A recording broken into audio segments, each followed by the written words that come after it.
आज का कार्यक्रम हम यहाँ से शुरू करते हैं। आज के युग में बिना किसी चिंतन के लोग होटलों में बैठकर बिना कुछ जानकारी के भोजन ग्रहण करते हैं, किंतु कालभीति तो ऐसी भयंकर परिस्थिति में भी जाति और आचार ठीक न होने से अन्न जल ग्रहण करने को तैयार नहीं था। वह अज्ञात पुरुष हंसा और बोला, अरे कैसी बात कर रहे हो? सब में वह एक ही शिव तो बैठा हुआ है। शरीर में तो कोई भेद सिद्ध नहीं होता, और यदि शरीरों का भेद कहो तो वे तो सब मिट्टी से बने हैं। जिस मिट्टी से तुम्हारा शरीर बना उसी से मेरा भी बना है, इसलिए न शरीरों में भेद है न शरीरी में। फिर तुम किस भेद की चर्चा कर रहे हो? कालभीति ने उत्तर दिया, अंदर रहने वाला शिव एक है, यह बात भी ठीक है, पर व्यवहार जिस चीज से किया जाता है उसका भेद तो सबको मानना पड़ता है। मिट्टी रूप से एक होने पर भी गेहूं चावल ही खाते हैं, मल पत्थर इत्यादि तो नहीं। जैसे सोना एक ही है, फिर भी कोई 100 टन का है, कोई 60 टन का, कोई 20 का है।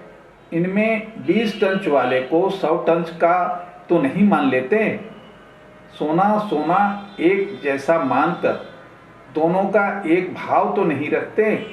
इतना ही नहीं, एक ही सोने से बना हार हाथ में नहीं पहनते और चूड़ी गले में नहीं लटकाते। यह ठीक है कि गला देने पर, सोने को पिघला देने पर, मल निकाल देने पर वह सोना शुद्ध का शुद्ध बना रहता है, पर जब तक व्यवहार योग्य किसी रूप में है तब तक उसके योग्य ही उससे व्यवहार होता है। जब कहा जाता है कि सोना एक ही है, तब मतलब है कि सब रूप विशेषों से रहित, खोट से रहित सोना एक ही है। इसी तरह जब हम अपने आचरणों को, मन की वृत्तियों को शुद्ध कर लेंगे और परमात्मा के साक्षात्कार में अपने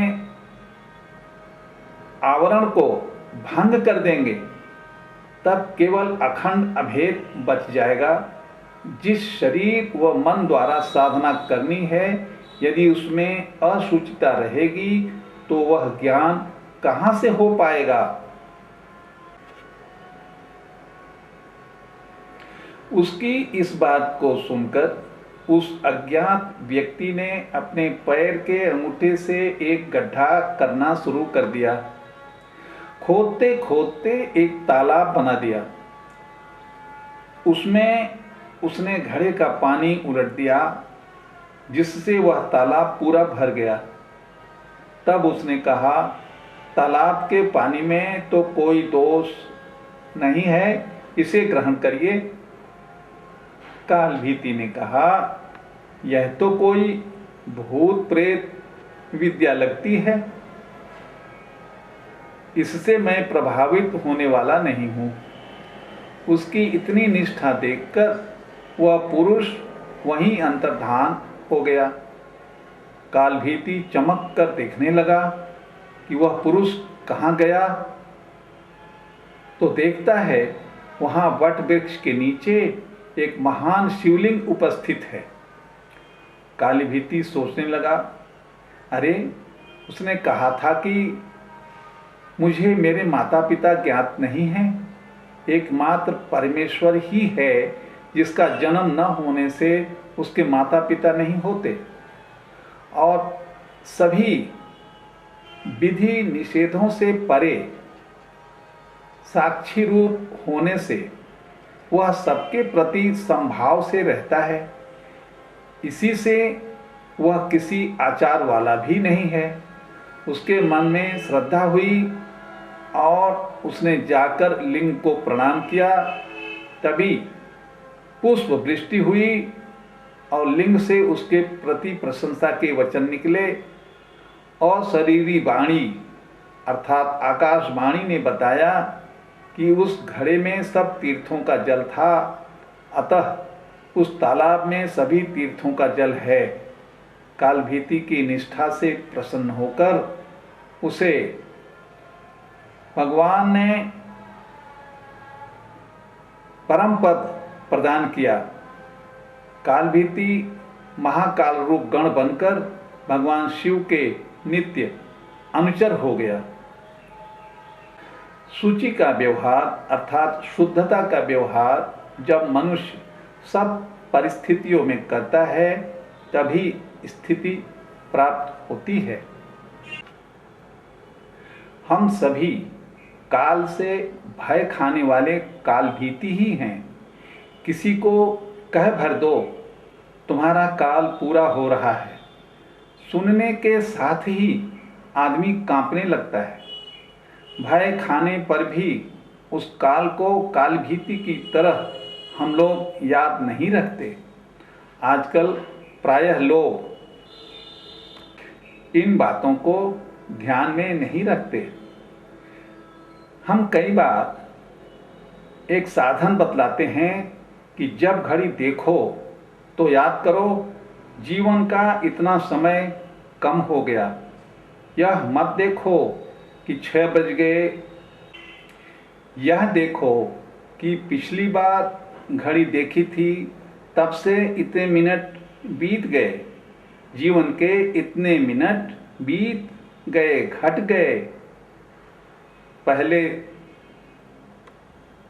संस्कृत विद्या की पहली पोथी में सिखला देते थे कि चोटी पकड़कर मृत्यु खड़ा है, ऐसा याद रखकर धर्म का आचरण करो। कालभीति ने काल का पराक्रम याद रखा, इसी से वह शौचाचार पर दृढ़ रहा। पवित्रता और मानसिक दृढ़ता व वैराग्य उसमें रहे। जब शारीरिक शुचिता पर जोर दोगे तब मन में दृढ़ता आएगी।